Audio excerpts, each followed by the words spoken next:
in lots of our sessions we make up some trays with lots of elements of messy and sensory play.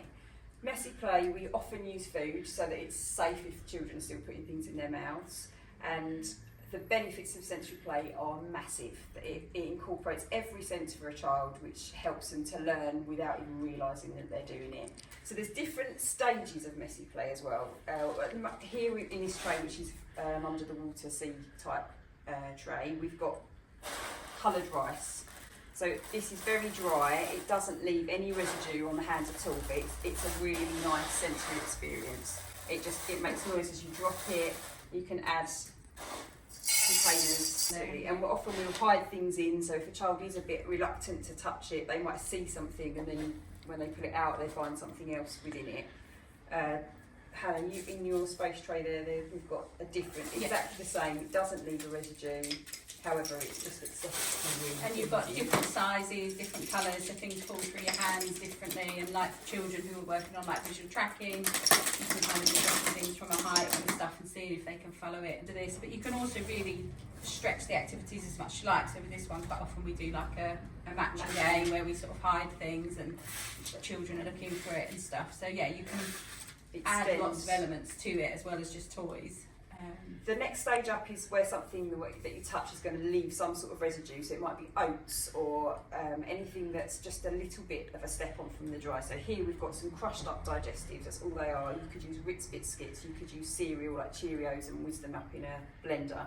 But when it really does feel like sand, so it does leave a bit of a grit and a feeling in your fingers. But you can rub it away quite easily, can't Absolutely, you? it's not too offensive to the ones that are tactile defensive. Yeah. And similarly, Hannah's got I've got the flour cloud dough, which is just flour and oil, and again it clumps together beautifully. You could also mould that as well, and it's just another step on from the dry. And then going further again, you've got wet messy play. There's endless possibilities, but here we've just got some dyed spaghetti, which is very cold at the moment, but you could soak it in some warm water so that it's warm to the touch when they first touch it. Again, you can hide things within it. If a child is really struggling, you could put some in a clear plastic bag and tape it to a surface so that they can just squidge it in the bag and still get the feeling of the squidginess, but without it actually being on their fingers.